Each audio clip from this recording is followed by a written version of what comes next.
2 4 5 6 লাহে একেলগে আকৌ এবাৰ কৰক 1 2 3 4 5 6 হাত তেনেকৈ থাকিব এইবাৰ পুৰাকৈ কিলাগতি পূৰণ কৰি থিয় হৈ দিয়ক পূৰ্ণ ভুজংগা 1 2 3 4 5 6 আকৌ এবাৰ 1 2 3 4 5 আন্তঃৰাষ্ট্ৰীয় যোগ দিৱসৰ তাৎপৰ্য আৰু কি সংকল্প লোৱা উচিত আৰু আপোনালোকে কি কাৰ্য আন্তঃৰাষ্ট্ৰীয় যোগ দিৱস আৰম্ভ হৈছিল 2015 চনৰ 21 জুনৰ দিনাখন আৰু আপোনালোকে নিশ্চয় জানে যে পৃথিৱীৰ 175খন দেশে এই যোগ দিৱসৰ সমৰ্থন কৰাৰ কাৰণে আমাৰ যি ৰাষ্ট্ৰসংঘ আছে ৰাষ্ট্ৰসংঘই গোটেই বিশ্বতে যোগ দিৱস পালন কৰিব আৰম্ভ কৰিছে আৰু ইয়াৰ কাৰণ আছিল যে যোগৰ দ্বাৰা আপুনি শাৰীৰিক মানসিক আৰু আধ্যাত্মিক উৎকৰ্ষ সাধন কৰিব পাৰে আৰু এই কথাটো এতিয়া বিশ্বৰ সকলো দেশে বুজি পাইছে আৰু সেইকাৰণে আমিও আজি একাদশ বাৰ্ষিকী আন্তঃৰাষ্ট্ৰীয় যোগ দিৱস আজি ইয়াত পূবেৰুণ সংঘত পালন কৰিছোঁ আমি প্ৰত্যেক বছৰে এই যোগ দিৱস পাতি আহিছোঁ আৰু আমি অকল পতাই নহয় আমি প্ৰতি বছৰে নহয় আমি প্ৰতিদিনেই এই যোগ কেন্দ্ৰত আমি কোনো 20-30 জন যোগী আহি যোগদান কৰি আমি নিয়মিত যোগ চৰ্চা কৰোঁ আৰু তাৰ দ্বাৰা আমি ভাবিছোঁ আমাৰ নিজৰ শৰীৰ মন আৰু আমাৰ আধ্যাত্মিক উৎকৰ্ষ সাধনত যথেষ্ট সহায়ক হৈছে আৰু মই ভাবোঁ যে এই আন্তঃৰাষ্ট্ৰীয় যোগ দিৱসৰ যোগেদি আমি অকল নিজৰ মাজতে নহয় আমি যাতে আৰু মানুহক এই যোগ প্ৰাণায়াম কৰাৰ প্ৰতি উদ্বুদ্ধ কৰিব পাৰোঁ সেইটো চেষ্টা কৰিব লাগে কাৰণ যোগ প্ৰাণায়াম যদি কৰা হয় তেতিয়াহ'লে আপোনাৰ শৰীৰৰ উন্নতি হয় শৰীৰৰ উৎকৰ্ষ সাধন হয় আৰু লগতে আমাৰ মনৰ যথেষ্ট উৎকৰ্ষ সাধন হয় আপুনি ভাবি চাওক যদি আপোনাৰ শৰীৰটো যদি ভালে থাকিলেও মনত যদি অশান্তি থাকে মনটোৱে যদি বিমৰ্ষ হৈ থাকে বা যথেষ্ট চিন্তা ভাৱনাত থাকে তেতিয়াহ'লে আপোনাৰ শৰীৰটো কেতিয়াও স্বাস্থ্যৱান বুলি ক'ব নোৱাৰি গতিকে শাৰীৰিক মানসিক উৎকৰ্ষ সাধনৰ অতি আৱশ্যকতা তদুপৰি আপুনি আজিকালি দেখে যে সমাজত আজি আধ্যাত্মিক যিটো আমাৰ অধঃপতন হৈছে সেই অধঃপতন ৰোধ কৰিবলৈ হ'লে যোগেই একমাত্ৰ কাৰণ যোগৰ দ্বাৰা আমি এটা কথা কৰিব পাৰোঁ যে আমি এটা নিয়মিত যোগ চৰ্চা কৰা লোকে সদায় সোনকালে শুঠে আৰু সোনকালে শুবলৈ যায় সোনকালে উঠা আৰু সোনকালে শুবলৈ গ'লে ইয়াৰ দ্বাৰা দুটা কথা হয় এটা হ'লগৈ ৰাতিপুৱা সোনকালে শুই উঠি যেতিয়া আপুনি যোগ কৰিব আপুনি সুন্দৰ নিৰ্মল বতাহত আপুনি যোগ কৰিব পাৰে প্ৰাণায়াম কৰিব পাৰে তাৰ দ্বাৰা আপোনাৰ শৰীৰৰ কাৰণে ভাল আৰু দ্বিতীয়তে সোনকালে যেতিয়া শুবলগীয়া হয় তেতিয়াহ'লে আপোনাৰ অপৰাধ প্ৰৱণতা যথেষ্ট হ্ৰাস পাব বুলি মই ভাবোঁ কাৰণ সমাজত আমি দেখিছোঁ যে বেছিভাগ অপৰাধ আচলতে ৰাতি 10 বজাৰ পিছত হয় যেতিয়া লোকে মানে হয়তো নানা ধৰণৰ মাদক দ্ৰব্য সেৱন কৰি নানা ধৰণৰ অপৰাধ সংঘটিত কৰে গতিকে যদি সমাজ এখনৰ উন্নতি হ'বলৈ হয় মই ভাবোঁ যোগেই একমাত্ৰ উপায় আৰু যদি আমি এই কথাটো সকলো মানুহৰ মাজত আমি বিলাব পাৰোঁ যে যোগ কৰক আপুনি নিয়মিত হওক আপোনাৰ এটা জীৱন ধাৰণৰ পদ্ধতিটো সম্পূৰ্ণৰূপে নিয়মিত কৰক শৃংখলাবদ্ধ কৰক আৰু এই শৃংখলাবদ্ধতা আনিব পাৰে কেৱল যোগৰ যোগেদি ভাল কথা ক'লে শেষত যে এটা লেতেৰা বাল্টিত পৰিষ্কাৰ পানী ভৰাব নোৱাৰি প্ৰথমতে বডিটো পৰিষ্কাৰ কৰি ল'ব লাগে হয় মই প্ৰাণায়ামৰ ক্ষেত্ৰত কৈছিলোঁ যে আমি প্ৰাণায়ামত কেইবাটাও প্ৰাণায়াম কৰোঁ তাৰ ভিতৰত আমাৰ 8টা প্ৰাণায়ামৰ স্বামী ৰামদেৱজী দিছে এইকাৰণে যে এইকেইটা সহজে কৰিব পাৰে আৰু সৰ্বসাধাৰণে কৰিব পাৰে তাৰ ভিতৰত এটা হ'ল কপালভাতি প্ৰাণায়াম কপালভাতিত আমি কৰি উশাহটো জোৰকৈ নাকেদি এৰি দিওঁ আৰু ইয়াৰ দ্বাৰা ভিতৰৰ আপোনাৰ হাওঁফাওৰ ভিতৰত যিমান বেয়া বস্তু আছে আপোনাৰ যদি এলাৰ্জি থকা বস্তু থাকে আপোনাৰ যদি বীজাণু থাকে এই সকলোবোৰ ওলাই যায় গতিকে আমি পৰিষ্কাৰ কৰি লওঁ কাৰণ এইকাৰণে পৰিষ্কাৰ কৰি লওঁ যাতে পিছৰ বাৰত আমি অনুলোম বিলোমৰ দ্বাৰা পৰিষ্কাৰ বতাহ য'ত অক্সিজেন বেছি থাকে সেই অক্সিজেন বতাহ আমি সোমাই ল'ব পাৰোঁ হয় প্ৰথমতে পৰিষ্কাৰ কৰি ল'ব লাগিব অনুলোম বিলোম তাৰপিছত অনুলোম বিলোমৰ দ্বাৰা আমি অক্সিজেন সোমাব লাগে ইয়াৰ পিছত আমি কৰিম শালভাসন হাত দুখন উৰুৰ তলত ৰাখিব আৰু দুয়োখন ভৰি আঁঠু ভাঁজ নকৰাকৈ উঠাই দিব 1 2 3 4 5 6 হ'ব এইটো আমি এবাৰেই কৰিম ইয়াৰ পিছত আমি পুনৈ কৰিম ওপৰলৈ মুক্তি কৰিম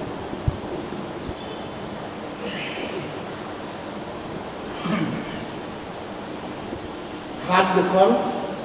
এইবাৰ আঁঠুটো আমি কচাই আনিম আৰু দুয়ো হাতেৰে খাৰ গাঁঠি দুটাক ধৰি ল'ম আমি কৰিম স্কন্দৰা দূৰৰ পৰা বুকু আৰু পেট উঠাই দিম 1 2 3 4 5 6 আকৌ এবাৰ 1 2 3 4 5 6 সুন্দৰ হাত দুখন গাৰ কাষতে থাকিব ভৰি দুখন মেলি দিয়ক এইবাৰ আমি কৰিম উত্তান পদাসন দুয়োখন ভৰি একেলগে 30 ডিগ্ৰী কোণ কৰি প্ৰায় 1 ফুট মান ওপৰলৈ উঠাই পদাসন 1 2 3 4 5 6 আকৌ এবাৰ 1 2 3 4 5 6 পেটৰ কাৰণে খুব ভাল আসন এইকেইটা ইয়াৰ পিছত আমি কৰিম পৱন মুক্তাসন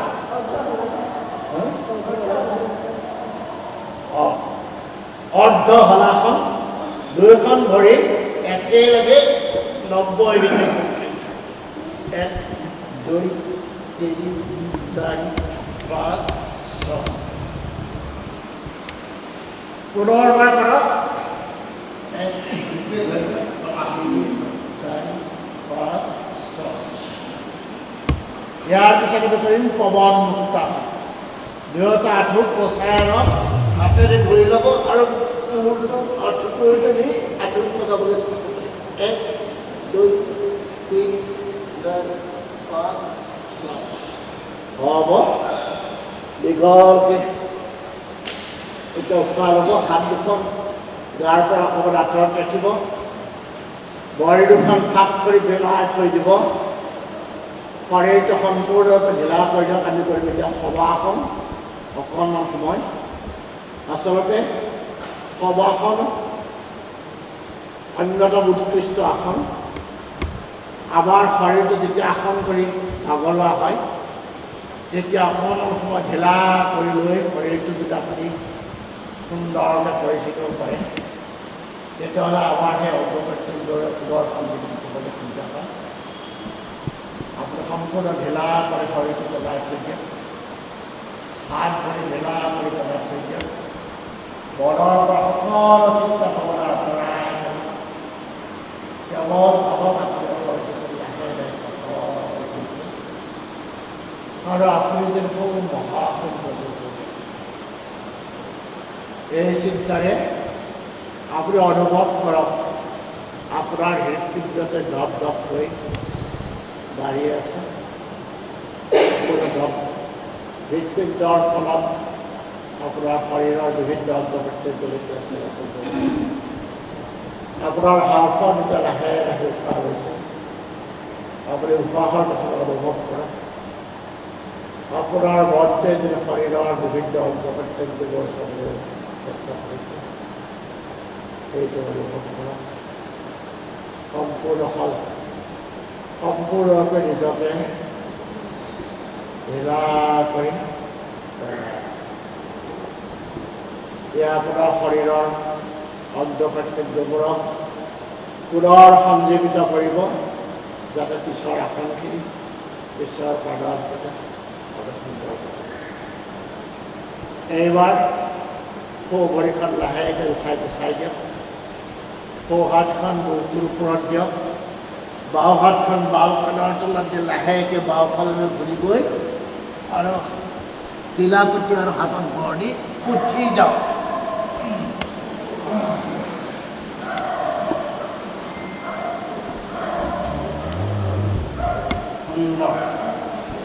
এতিয়া আমি সুখাসন বা সিদ্ধাসন বা পদ্মাসন যি যি সুবিধা পায় এই আসনত বহি লওক হাত দুখন মুদ্ৰাত ৰাখিব আৰু আমি কৰিম কপাল ভাতি প্ৰাণায়াম আপোনালোক সকলোৱে জানে কপালভাতি প্ৰাণায়াম কেৱল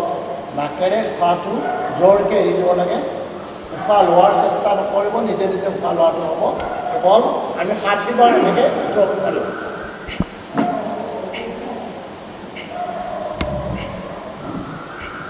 কপালভাতি প্ৰাণায়ামৰ দ্বাৰা কপালভাতি মানে হ'ল কপাল মানে হ'ল মুখমণ্ডল আৰু ভাতি মানে হ'ল উজ্জ্বলতা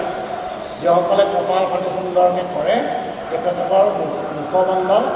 উজ্জ্বল হৈ উঠে বিমৰ্ষতা নোহোৱা হয় তদুপৰি ই আমাৰ হাওঁফাওঁটোও হাওঁফাওঁৰ ভিতৰত যিবিলাক বেয়া বস্তু সেইবোৰ হয় আপোনালোক সকলোৱে জানে যে এটা লেতেৰা বাল্টিত আপুনি পৰিষ্কাৰ পানী ভৰাব নোৱাৰে আগতে বাল্টিটো পৰিষ্কাৰ কৰিব পানী ধুই আৰু তেতিয়া তাত পৰিষ্কাৰ কৰিব গতিকে আমি যেতিয়া কপালভাতিৰ দ্বাৰা ভিতৰত থকা বেয়া বস্তুখিনি উলিয়াই দিম হাওঁফাওঁৰ পৰা আনকি বীজাণুবিলাকো ওলাই যাব আৰু তাৰপিছত আমাৰ ইয়াৰ পিছত অনুলোম বিলোমৰ দ্বাৰা ভাল অক্সিজেন ভিতৰত ভৰাই ল'ব পাৰে এই কপালভাতি প্ৰাণায়ামে আপোনাৰ অকল যে হাওঁফাওঁ ঠিক কৰে তেনেকৈ নহয় আমাৰ ডায়েফ্ৰাম যিটো আমাৰ বুকু আৰু পেটৰ মাজত থকা যিখন বেৰ মাস্কুলাৰ ৱাল সেইখনো লৰচৰ কৰে আৰু সেইটো আমাৰ উশাহ নিশাহ লোৱাত সহায় গতিকে এইটো আমি বহুতবাৰ কৰিবলৈ প্ৰায় 10 মিনিট কৰিবলৈ এতিয়া আজি আমি 60 বাৰ হৈছেনে ওম ইয়াৰ পিছত আমি কৰিম অন্যতম প্ৰাণায়াম অনুলোম বিলোম বা নাড়ী সদৰ প্ৰক্ৰিয়া অনুলোম বিলোম বাওঁ হাতখন মুদ্ৰাত থাকিব সোঁ হাতৰ ঘূৰাই মেলি সোঁ নাক বন্ধ কৰক আৰু বাওঁ নাকেৰে দীঘল উশাহ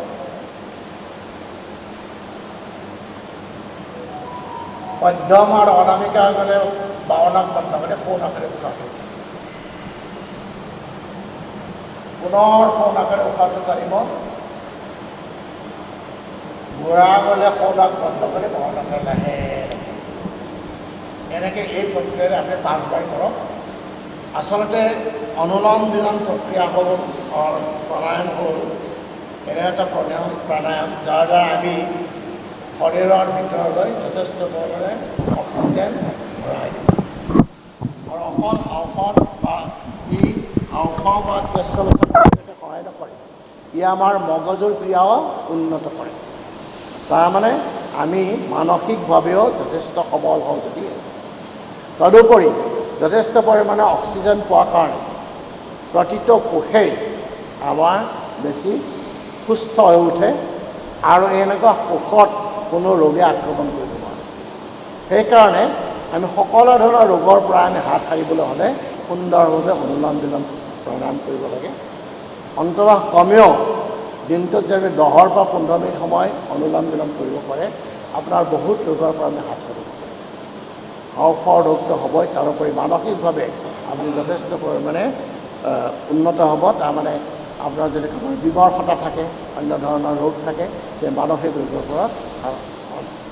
আপুনি পৰিত্ৰাণ পাব পাৰিব তদুপৰি অন্যান্য বহুত ৰোগৰ পৰাই আপুনি পৰিত্ৰাণ পাব ওম 5 বাৰ যদি হৈছে তেতিয়াহ'লে আমি শেষ কৰিছোঁ অনুলোম বিলোম ইয়াৰ পিছত যিহেতু গৰমৰ দিন আমি এটা শীতলী প্ৰাণায়াম শীতলী মানে আমাৰ শৰীৰৰ ভিতৰখন হ'লে ঠাণ্ডা হৈ যায় তাৰ কাৰণে শীতলী প্ৰাণায়াম এইটো কৰিবলৈ হ'লে মানে মুখৰ মাজেদি আপুনি জিভাখন উলিয়াই দিব অকণমান ভাঁজ কৰি আৰু মুখেৰে উশাহটো টানিব তাৰপিছত মুখখন বন্ধ কৰি নাকেৰে উশাহ কৰিব জিভাখন ভাঁজ কৰি মুখৰ আগেদি উলিয়াই দিব আৰু মুখেৰে উশাহটো টানিব মুখ বন্ধ কৰি নাকেৰে উশাহ কৰিব আৰু এবাৰ কৰক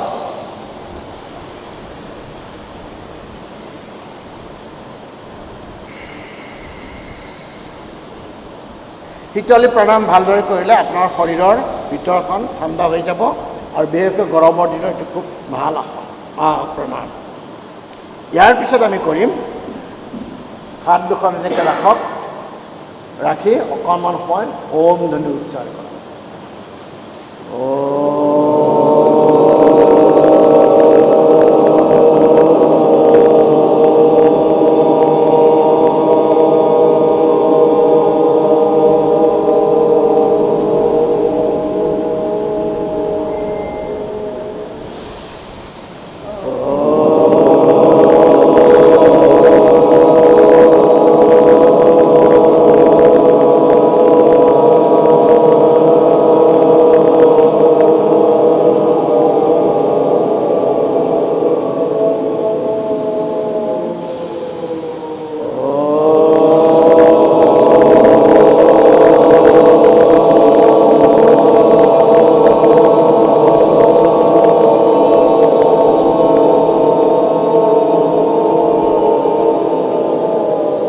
হ'ব।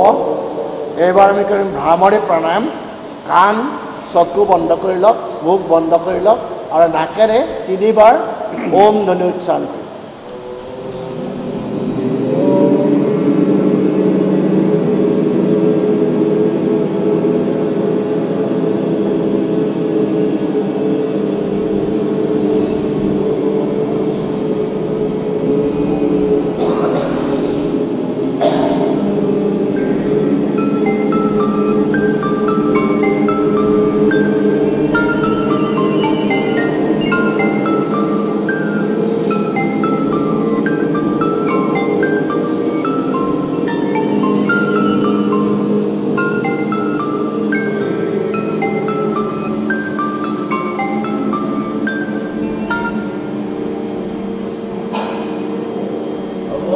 হ'ব।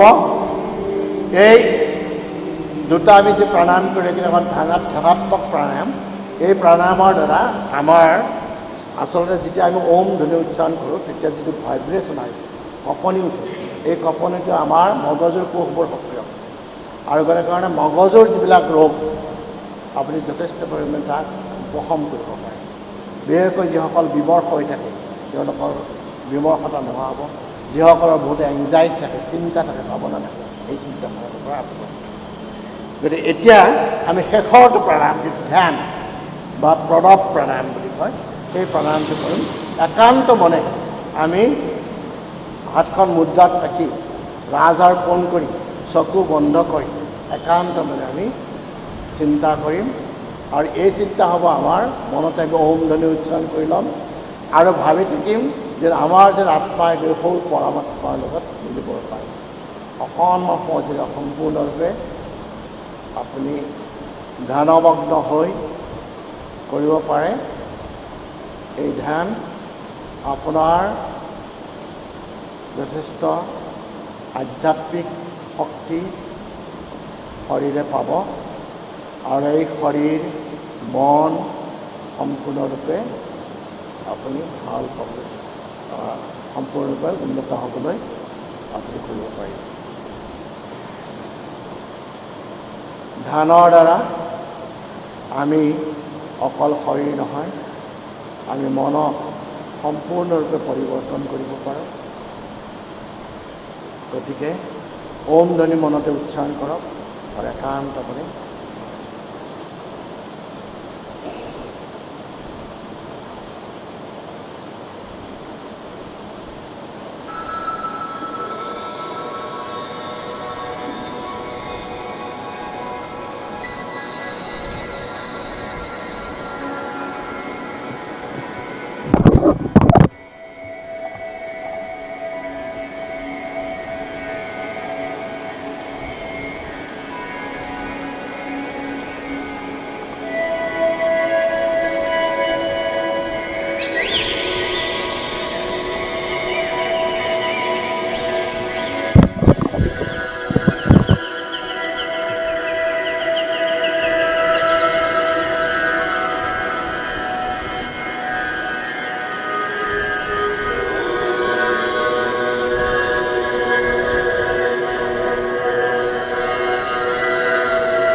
হাত দুখন ওপৰলৈ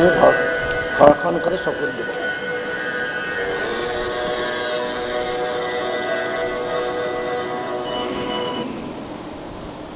আমি এতিয়া আহি আমাৰ শেষ পৰ্যায় পাইছোঁহি। প্ৰথমতে আমি এটা সংকল্প পাঠ কৰিম আৰু তাৰপিছত আমি শান্তি পাঠেৰে সামৰণি কৰিম আৰু সংকল্পখিনি মই আপোনালোকক কৈ যাম আৰু আপোনালোকে অনুগ্ৰহ কৰি মোৰ লগতে তাৰ পিছে পিছে কৰি যাব। আমি সংকল্প লৈছোঁ, আমি আমাৰ মনক আমাৰ মনক সদায় সন্তুলন কৰি ৰাখিম, সদায় সন্তুলন কৰি ৰাখিম, যাৰ দ্বাৰা যাৰ দ্বাৰা আমাৰ অন্তৰাত্মাৰ আমাৰ অন্তৰাত্মাৰ বিকাশ হয়। বিকাশ হয়। আমি প্ৰতিজ্ঞাবদ্ধ হওঁ যে আমি প্ৰতিজ্ঞাবদ্ধ হওঁ যে আমি আমাৰ কৰ্তব্য আমি আমাৰ কৰ্তব্য নিজৰ প্ৰতি, নিজৰ প্ৰতি, পৰিয়ালৰ প্ৰতি, পৰিয়ালৰ প্ৰতি, কৰ্মৰ প্ৰতি, কৰ্মৰ প্ৰতি, সমাজ সমাজ আৰু বিশ্বৰ প্ৰতি আৰু বিশ্বৰ প্ৰতি শান্তি, শান্তি, স্বাস্থ্য স্বাস্থ্য আৰু আনন্দেৰে আৰু আনন্দেৰে বজাই ৰাখিম। বজাই ৰাখিম। ধন্যবাদ। এতিয়া আমি শান্তি পাঠেৰে শেষ কৰিম। আপোনালোক সকলোৱে জানে সৰ্বে ভৱন্তু সুখিনঃ। আপোনালোক সকলোৱে জানে যেতিয়া একেলগে কৰিলে ভাল হ'ব, কৰি যাব। সৰ্বে ভৱন্তু সুখিনঃ, সৰ্বে সন্তু নিৰাময়াঃ, সর্বে ভদ্রাণি পশ্যন্তু মা কশ্চিৎ দুঃখভাগ্ ভবেৎ। ওম শান্তি শান্তি শান্তি। ধন্যবাদ। আমাৰ প্ৰটকল অনুযায়ী যিখিনি কৰিবলগীয়া আছিল শেষ হ'ল। এতিয়া আমাৰ জলযোগৰ ব্যৱস্থা আছে আৰু তাৰ